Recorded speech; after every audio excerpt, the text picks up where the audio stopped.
Welcome back to the channel, guys. In this episode, we will be learning about easy vulnerability known as broken authentication or session management. This comes under P4 category.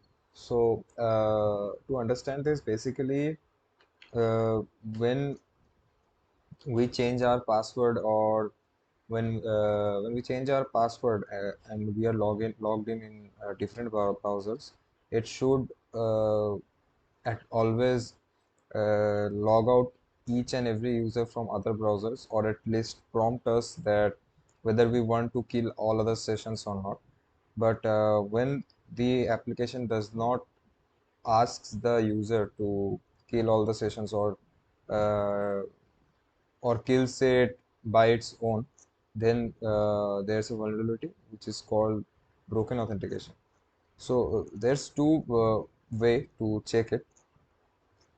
First method is login into two browsers and just change the password from one browser.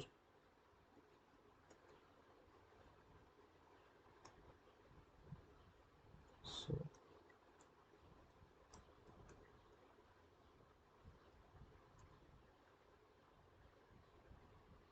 we successfully changed the password of this account and this as well. So this is the same account, you can see.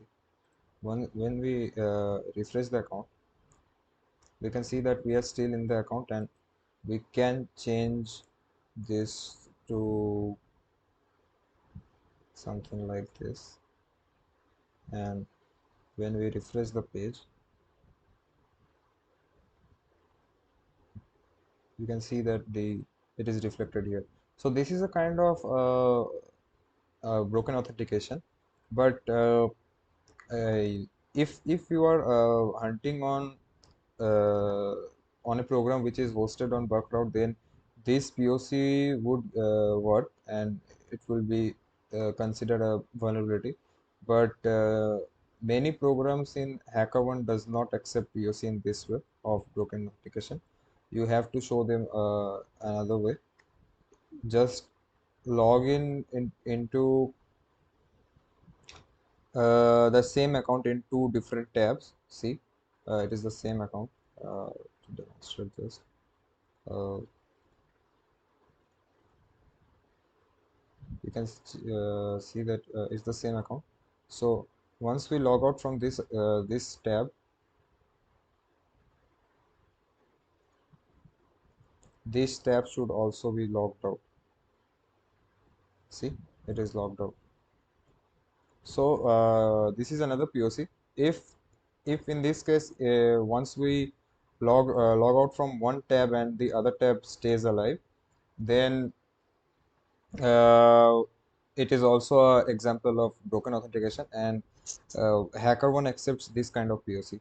So the best practice will be checking the vulnerability in both ways. It only takes around uh, 5 minutes max. So yeah, that's pretty much it for this video. I hope I see you in the next video. Bye bye till then.